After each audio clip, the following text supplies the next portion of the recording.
go. Take a quick drink in there. So, hey, Dave, it's Fabulous Friday, captive audience, and the news never quits. That's for sure.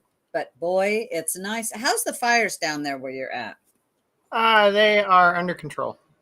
I'm so glad to hear that. I truly, truly am. They're not contained, but they're burning themselves out, and they're not advancing. So, and up until yesterday, we've been fairly clear of smoke until the U.S. Forest Service decided they wanted to light more forest on fire.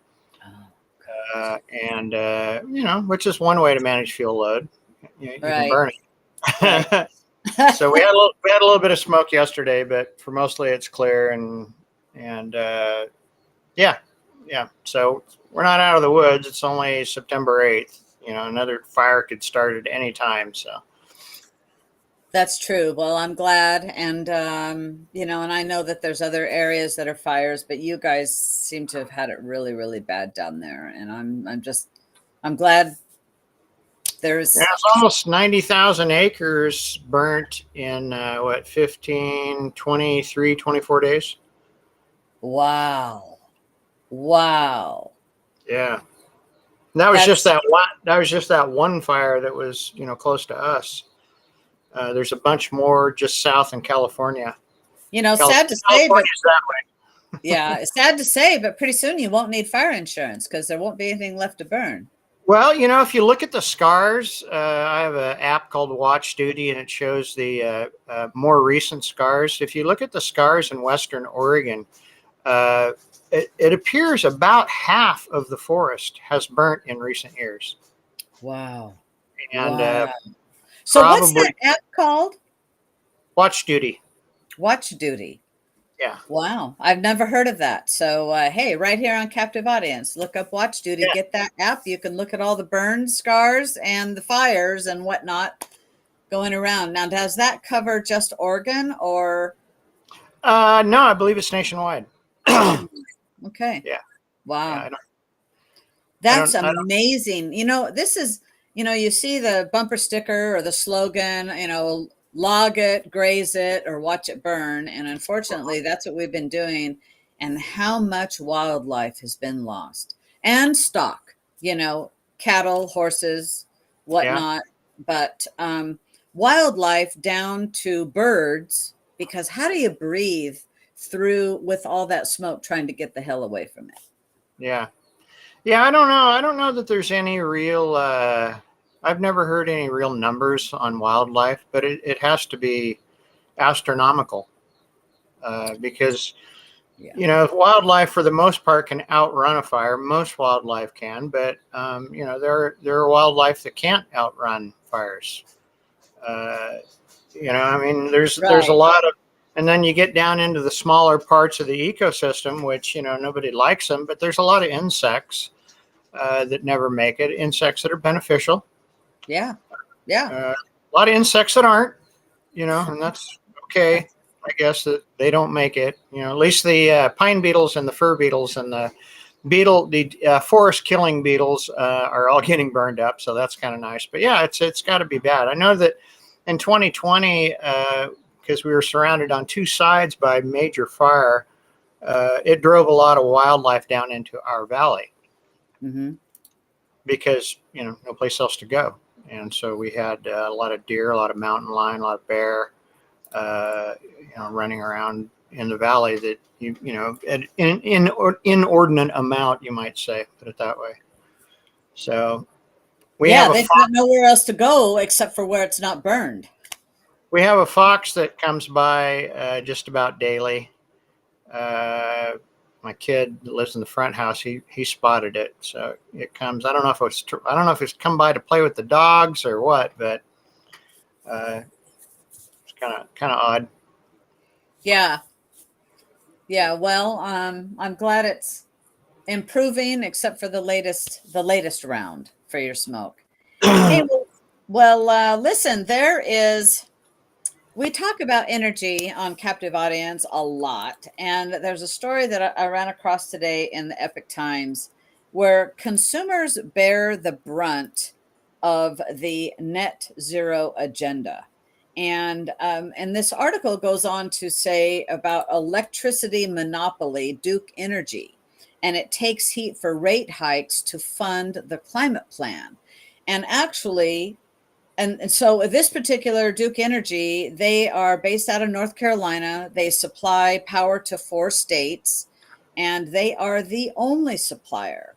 And so as you and I were talking before we came on, you said, well, Pacific Power is the same way. But Pacific Power is not the sole supplier for our entire state of energy. No, it's not, but it is the only supplier at a given address. You can't choose between Pacific Oh, Power right, absolutely right. There's none of us can choose. Electric. None of us can choose what power company we want. Right. And all of them, because of the mandates of the state and the federal, and our state is even worse, right? Much more strict. I don't know how North Carolina is, but the federal government is going, okay, you all have to reach this net zero agenda of 2030 or whatever year they decide to put on things. And so this company, Duke Energy, they raised their rates in this past year 20%. That's a lot. And yet in this article it says, but you know what? People just have to, people are just going to have to pay for it because this is what we have to do, Mm-hmm. without saying it. Whoa, for saving the planet, we have to. And actually it supplies to more than 4 states. I was incorrect. 8.2 million customers: North Carolina, South Carolina, Florida, Indiana, Ohio, and Kentucky. And yet they're shutting down, much like here in Oregon, they're shutting down coal plants. They're shutting down liquefied natural gas plants, LNG plants, and subsidizing with solar and wind, the unreliable sources. Yeah, well, it's the same all the way across the country in this ESG and to a lesser extent, or maybe to a greater extent, it's hard to say, DEI stuff that is being championed by the far left costs everybody money. Regulation costs money, and when these kind of ideological stances become policy, which they are becoming policy, then the companies are not paying for them. No. PGE, Duke, Pacific Power, they're not absorbing these costs. They operate a monopoly, a government protected monopoly, and they are guaranteed to make a percentage of money over their operating costs. And so when their operating costs rise, they go to the Public Utility Commission here in Oregon and they get a rate increase so they can maintain the same profit margin. And we all pay for it. And I was having a conversation with myself earlier. Well, I guess I had part of it with Karen, but government regulation cost everybody a fortune. Yes. It's cost the manufacturing sector in America. It's made the cost of healthcare services skyrocket. Yep. It makes gas cans hard to use and expensive. You know what I'm saying? Oh yeah, those new gas cans are awful. They've cars, the new propane bottles. Yeah, cars probably 20% of the cost of the car is regulation now. Because you got to have this, you got to have that. It's got to be this, it's got to be that. It's regulation, American regulation, though not quite as bad as some European regulation yet, is ruining the automobile industry. Karen came across an article the other day that GM is selling a car or a pickup truck in China for $9,000. Wow. Yeah. Wow. What's your new pickup cost here? $90,000 if you want all the bells and whistles. Right. I bet they don't get the bells and whistles on the $9,000 one though. But a strip, so let's say a stripped down model, you're still going to be 60. $40,000. Oh, they're 60. Have you A looked at the stripped price of down truck? model? Yeah. Oh, Yeah, they start base model at 60 now for a pickup. wow. Yeah. Wow. I didn't know. I haven't looked at pickups lately. And if you want a nice one like a Denali, it's 90,000. And so sans the regulations that are imposed upon U.S. or manufacturers who sell in the U.S. Sans those, you can sell a truck for $9,000 in China. You know, you don't have to worry probably about emissions or gas mileage, or maybe they don't even have airbags, or the Might not even have seatbelts. seatbelt alarms. All that shit that pisses you off in a new car. Tire inflator warnings, Yeah. backup lights, backup, camera. Yeah. I mean, I like the backup camera, and I'd pay for it. But man, I do I too. don't need the. We drive. Both Karen and I drive Ram ProMasters, those vans, and it's just an incessant, bitchy alarm if you don't put your seatbelt on. Yeah, and you can't disable it, I'm sure.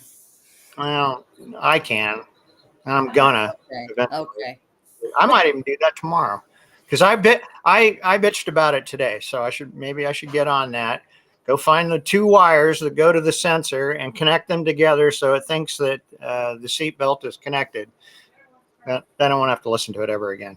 There you go. There you go. Don't tell anybody. So, but part of this vicious cycle is then these energy companies are also donating to politics, right? Politicians. Mm-hmm. And one is feeding the other. And that's a shame. To me, it is. Business. I'm not liking that. But I think, and this article in the Epoch Times touches on that, about we're electing people that are regulating us to death and causing our utilities to go up. Of course, we didn't. You and I, didn't elect vote for our governor, but Right. or the president, the so-called president right now of the United States either, for that matter. But it is a vicious cycle, and this is where and when I saw this article, I did not think it would go back to elections, but this is where elections have consequences, even in our dang utility bills. Oh, absolutely. Yeah. Government, what people don't understand, and when they disinvolve themselves with politics or disinvolve themselves with the electoral process, is that if you're an American citizen or a citizen of Oregon or a citizen of any other state, with a few exceptions, possibly, government is your single largest expense. Yeah. Yeah, absolutely. It is. The government is our biggest consumer of things, and what's going to cost us. And in this picture on the Epoch Times, it's got if you open this up, it's just this huge solar array, and the first significant hailstorm will take that out. And that's what's happening. In fact, in the last few days, I don't know if David's frozen back. Oh, is he back? I'm back. Did I get to my punchline? I don't think so. No. My punchline is government is your single biggest expense. Yes. Yeah, you got most of the way to it, but you didn't get there. And yes, it is. It is. So, some other kind of funny news, and when is donors pledge $500 million to address crisis in the local news industry. That made me laugh when you brought it up before the show. I mean, what they're saying is this propaganda machine that we have built so that it all works in tandem all the way across the nation. Everybody says the same things in the same way, in the same words. This whole thing that we built is not working as well as it used to, and we need that propaganda. We need the opium of the masses. Yeah, so there is some philanthropic organizations that are saying that have got lots of money, and we're going to, spend $500 million to help shore up the local news industry. And actually, I think, wasn't it Congress last year that said they needed to, our federal Congress, they said we need to support the news industry. And I think the bill failed, but I remember hearing about that. And maybe because the bill failed, these other organizations are going, well, maybe we better shore it up, Yeah, what I don't get is the why do you need to shore up an industry that produced Hearst, Murdoch, Ted Turner, billionaire, wealthy, extremely wealthy people that lived in castles, and they're all in the news business? What happened? Well, maybe they want them to continue, with their talking points that are all passed from one agency to another. And I'll tell you, I think they're trying to fight back, shoring this up. Like you said, I loved your narrative there to, keep this whole thing flowing. But podcasts and alternative news is growing by leaps and bounds. When you look at how many views Tucker Carlson is getting on Twitter on one episode in 24 hours versus CNN, and what they're getting on whoever I don't watch CNN, so I don't know who their top news person is, in viewership in one episode in 24 hours, it's not comparable at all. No, it's not. It's not. And so they are flailing. And then newspapers, have gotten so thin, people have said, you know what, I don't want to read the paper. In our town, our local newspaper has larger readership than the East Oregonian. And the East Oregonian, of course, has purchased all of the little mom and pop newspapers all around Eastern Oregon, consuming them. So it's just a circle of the same stories. I mean, in the East Oregonian, we get stories out of Bend. That's a Democrat stronghold now. I don't want to read anything out of there. Yeah, Portland of the East Side. Yeah. It's I look at Bend as more like in the central Oregon. Maybe I'm wrong, but Well, it is Central Oregon, but it is east of the yeah. mountains. If you divide it in just east and west, I mean, I think there's a Central Oregon, and I really like Central Oregon. I like the geography and the climate and all that stuff. Yeah. But yeah, I'd pass on Bend. You wouldn't find me anywhere near Bend. Bend used to be such a redneck cowboy town back in the late 70s. Into the 80s. I remember playing there as a musician, and it was wild, Now it's just, Well, I saw a little bleed today that it's something like 60% of the people that have moved into Bend are coming out of California, and they're bringing their politics with them. That was the little bleed that I just saw today. I don't know if that number was spot on, but not everybody out of California is left, for sure. And I would imagine some people leave California because it's too left for them, I would think, but they probably don't move to Oregon. Well, some do, but some don't, and so in this article, it's also talking about the massive the collapse of advertising markets, and the number of newspapers in the United States dropped from 8,000, just under 9,000 in 2005 to 6,377 last year. Hmm. So there's fewer newspapers, and they want to fund the journalists that are writing for them, right? The estimated 75,000 journalists who work at newspapers in 2005 is down to 31,000 last year. So Oh, it's such a shame. Somebody, lies don't sell. If you don't have, I mean, content is king. If you don't have the content, it doesn't matter what medium you put it out on. If people don't like it, they're not going to buy it. And yep. that should tell the newspaper industry something. You're going the way of the blacksmith shop. Yeah. So another story that I ran across, I thought was pretty good. I just posted, and this has to do with iPhones. China 2 days ago said that they are banning iPhones for government offices. But now they've extended it today. They've expanded that ban.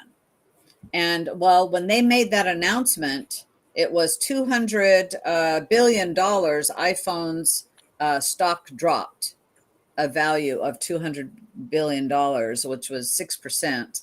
And now it's back up a little bit. But now China has said they are going to ban the iPhone from their state-owned companies. And you think, well, okay. But they have 100 or more than 150,000 state-owned companies, and which employs more than 56 million people. Now that was in 2021. 56 million people are not allowed, let's just call it that, to have their iPhone at work or their iWatch, I don't, and also AirPods. Nothing Apple. Sounds like a great way to manipulate the market, Sonny. Well, that's certainly one way to look at it. That could that be, or could it be that they're also? I read a little bleed today that Huawei has come up with a new smartphone. So are they going to go into that smartphone, which apparently some of our agencies in the United States are looking into to see if they stole some chip information? How did they? They did. They did. That's what they do. Yeah. Well, and I don't know how they couldn't, when for decades China has said, if you're going to do business with us, your trade secrets, we have to know them. So you just open the door for all of that. Yeah. Right. You just open your door for all of that. And so the Clinton administration was real good about handing over technology as well to the Chinese. Oh, yes. Yeah, I remember that. So it sounds like maybe there's a good opportunity to start smuggling iPhones into China. Well, the iPhones are still there, but people are not allowed to use them. And now is that at work? Because, they have them. So is this a tit for tat for us? We had actually, the US had stopped Huawei from doing 5G, right? And is that some tit for tat? I don't know. I don't know either.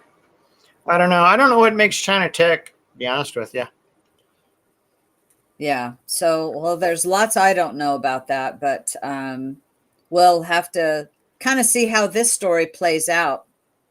I just know that they're a threat to freedom everywhere in the world. Oh boy, aren't they? They really are. And it's no laughing matter, actually. And they are so expanding all over the world. It's scary. And right in our backyard. Right in our backyard. Well, actually, in our country, yeah, they're sending hundreds and thousands of military-age males up through the southern border. Yes, they are. Yes, they are. And the State And Department is granting them asylum at a rate 3 or 4 times what other people coming across the border are getting. So now they're that I didn't know. yeah, that's straight from State Department. Yeah, it's like 58% of Chinese that come into the country are being granted asylum, and like 13% of others are granted asylum other than Chinese. Well, it's scary when you see these, like you said, military age men, because I haven't seen Chinese women coming across. I mean, either. I've seen pictures. Michael Yan really exposed a lot of Chinese coming across, and saw lines of them down in Panama, and I just went, wow, this absolutely is the soft invasion, right? The shot hasn't been fired yet, but we are definitely being invaded. Oh yeah, yeah. Even the mayor of New York is concerned. Yes, he is. Yes, he is. Boy, he's changed his tune in a short amount of time, hasn't he? Yeah, yeah. He became a racist and a bigot as well. Right, right. Racist.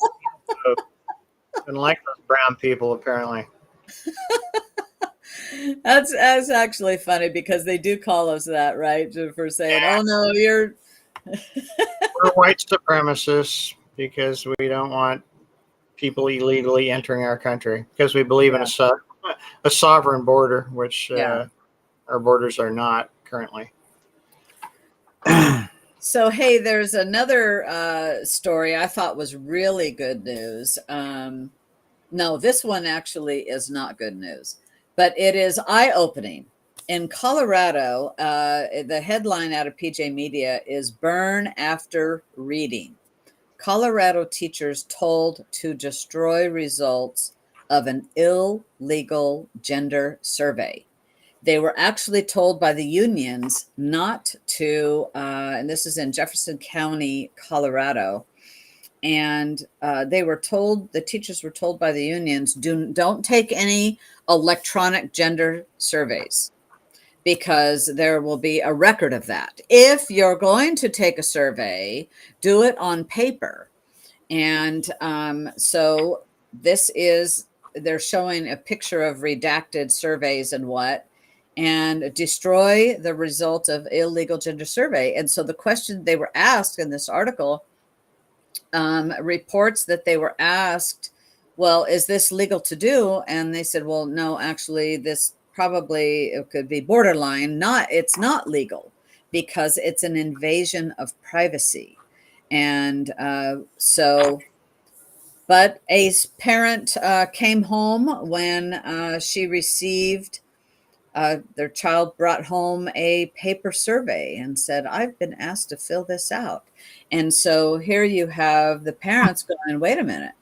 I had received email from the district reminding parents that mandatory surveys inquiring about students' protected information are illegal. And the parent, Denise Crawford, had said the email said that voluntary surveys are also prohibited unless parents can opt out of them. So she thought she was okay until her son came home with a survey asking about his gender identity. Wow. Yeah. So I'm glad she's What willing grade? to. What grade was her son? So let me see. I don't know that it said what age he was, but she's got 3 children in the school district. And so now she says she feels like the trust between her and the teachers has been broken. And yet she has a transgender nephew and a gay daughter. So this is not anti LBGT alphabet in that. It is about the ethics of this is not your business. This is privacy. And she had received an email stating the policy, and they don't care. They don't No. care. They're going to go do what they want. No. Yeah.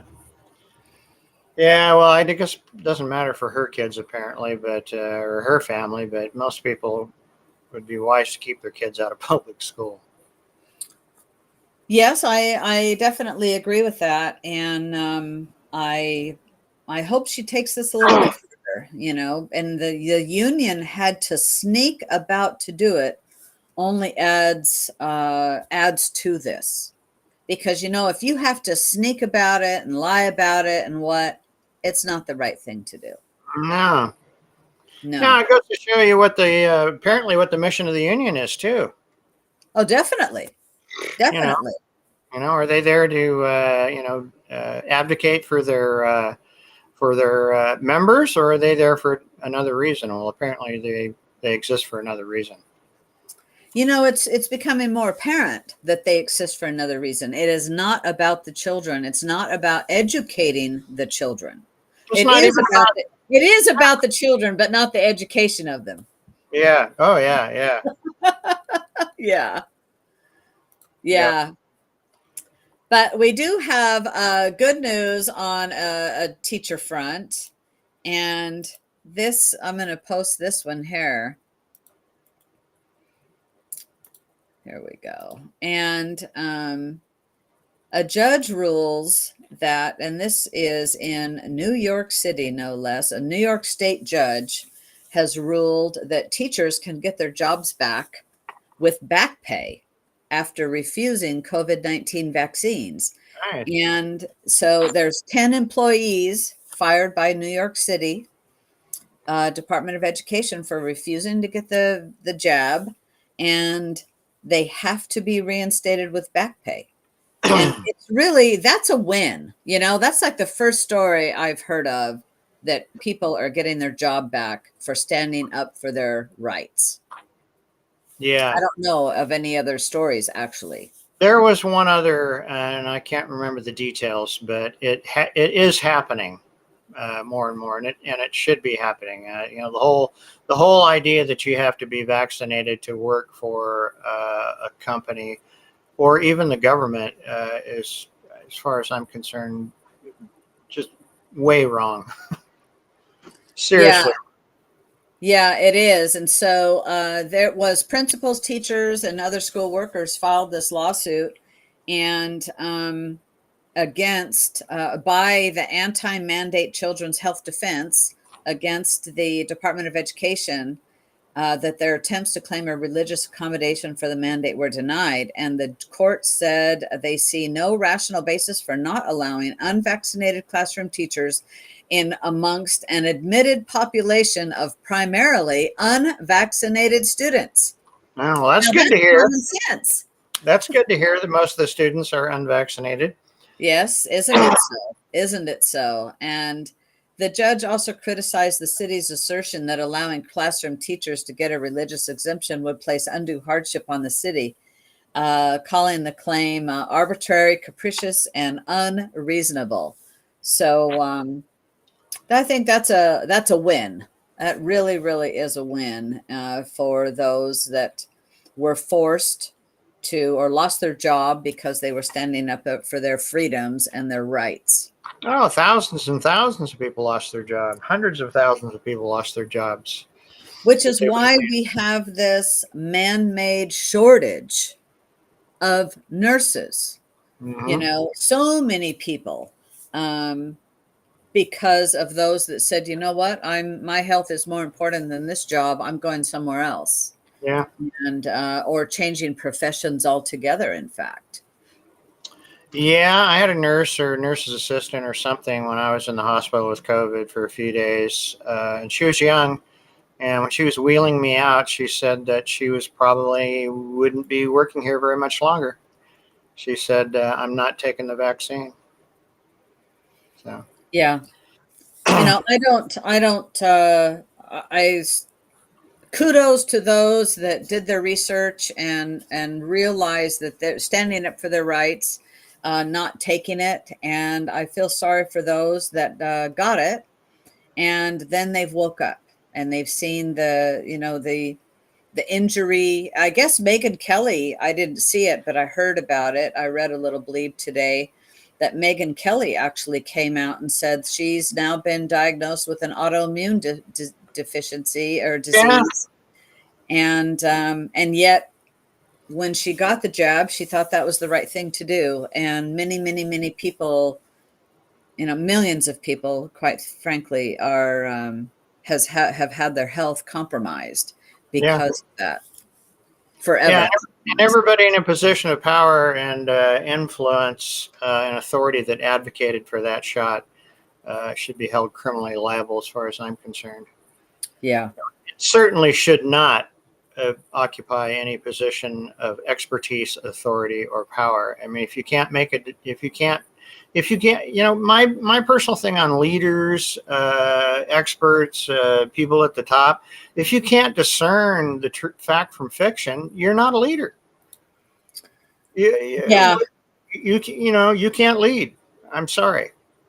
You have to be able to think about stuff, and we saw it all right early on in the show, and early on in the whole thing. That's why the show started, right? The Right. show started because That is of all this crap, and it's coming back to talk to the people, talk to our family here in the comments. It's definitely coming back. It's an election virus. And it'll be coming back, later this year, beginning of next year. So we can have all kinds of election irregularities again and blame it all on some virus. But we said early on that it's going to be years before we find out what the consequences of this is. And we're finding out, unfortunately. We are finding out, and it's all over the world. People are finding out. Yeah. And, I really am liking that the so-called mainstream media the failing mainstream media is saying that, masks don't work. They're going, no. Fauci's going, oh, well, maybe we're going to have to mask up again. And they're citing studies now. CNN has cited a study that no, we don't masks. Well, yeah. No, I mean, this whole thing was a big planned operation, as near as we can tell. Of course, we might get kicked off for saying that because you still can't say that. But yeah, anyone should have been at least highly suspicious of the way this vaccine was supposedly developed in such a short period of time, rolled out, heavily marketed, forced upon people. You should have at least been seriously suspicious. Yeah. And and I think if you're seriously suspicious, I think you would have said, no, maybe I'll just wait. Maybe it's not for me. And that's what I said. I didn't have any of the particular, what's the word I'm looking for? Any of the, I didn't have any potential comorbidities, that a lot of people who weren't extremely healthy, were either died or were severely affected by COVID. So I just said, no, I'm going to pass on that thing. And I think it was the right decision personally. Yeah. Probably still, you had it too. We probably still have the antibodies. Yeah, absolutely. And in fact, I'm happy that I've never taken that, and I've had COVID twice, and COVID's here to stay. It is. It's just like the flu. We're gonna get it again, and it's gonna, get weaker, and it's gonna. SARS viruses are not new. No, they're not. We've had lots of them. No, they're not. And the way this one was marketed was, it wasn't extremely new. We did see it, I think, in the 90s with the swine flu. Yes. We saw the attempt, and it didn't work very well. But man, it sure worked good this last time. What is it? 70% of the people took that damn thing, and I'm sure that the pharmaceutical companies made huge bank, and there was probably no small amount of it that was somehow funneled back to the people in power that are creating the policy, and the people in the media that were, carrying the water for that. It just seems like a big scam job to me. That's what I thought. Me too. When they're saying you must do this, you know what? I'll tell you what. If it was Ebola, And that is super highly contagious. And we're seeing people truly dying in the streets. That would be another thing. And I remember saying that very, very, very early on in all of this pandemic. And I go, nope, people aren't dying in the streets. Yeah. And, But, no, unless you saw it in your own street, how would you know? Because I wouldn't believe, I mean, we heard of the body bags and the reefer trucks in New York City, right? They had the right. reefer Well, they truck. put a whole ship up there that never even got utilized. So Yeah. yeah, we could go on about this, David. Yeah. So, I'm going to have to see it. I'm going to have to see the body bags and the reefer trucks before you're going to get me to go along with anything like that again. Me too. So, hey, we do have some good news. And I thought this was a really good news story. You remember the football coach, John Kennedy, who got fired for kneeling in prayer after a game, a football game at his high school. And so he got canned and he took it to the Supreme Court. He won the Supreme Court case that it is freedom of speech, and so he got his job back. Well, now he has quit his job after he won back his job. So after one game, he's now turned in his resignation. And so I see this as going full circle. He has gone the whole gamut around. He's a Marine veteran turned high school football coach who fought and won a legal challenge over his First Amendment right to pray on the field. And so he really has gone full circle, and he's a warrior, I would call him. And he says now that he believes he can best continue to advocate for constitutional freedom and religious liberty by working from outside the school system. So that is what I will do. And I will continue to work to help people understand and embrace the historic ruling at the heart of our case. And you know what? We need people like that to help educate others in our society. And he hopes that more people will do as he did and stand up for your right to, for your freedom of speech or freedom of religion, whatever you might get persecuted for, and take it to the end game, which is what he did, and he won. I think it's a great win. I was very surprised to see that he quit his job, but I think he's got some other things going on. Good. Well, I'm glad there's some good news. Yeah, that is good news. So, do you have any big? What? Now we can all go have a weekend. Yes. Do you have any big plans this weekend? No, the usual crap. Okay. Spent all of last weekend cutting firewood. Oh, yeah. Okay. Well, over here in Umatilla County, the Pendleton Roundup kickoff parade, the dress up parade, is tomorrow. And so then Roundup starts next week. And so I will be actually over at our Roundup booth at the Dairy Queen parking lot from Wednesday through Saturday. And we're going to be setting it up on Tuesday morning. So if anybody wants to stop by, say hi, sign petitions, buy some patriotic gear, come and see us in the Dairy Queen parking lot in Pendleton. Sounds like fun. I like the Roundup. Haven't been there for years, but it was always fun when we went there. Yep, it is a lot of fun. And boy, does the town grow, I mean, it really, the influx of people is like something else. Yeah. All right. Well, have a great weekend, everyone. Thanks for joining us. Yep. Share the message. Have a great weekend. Good night.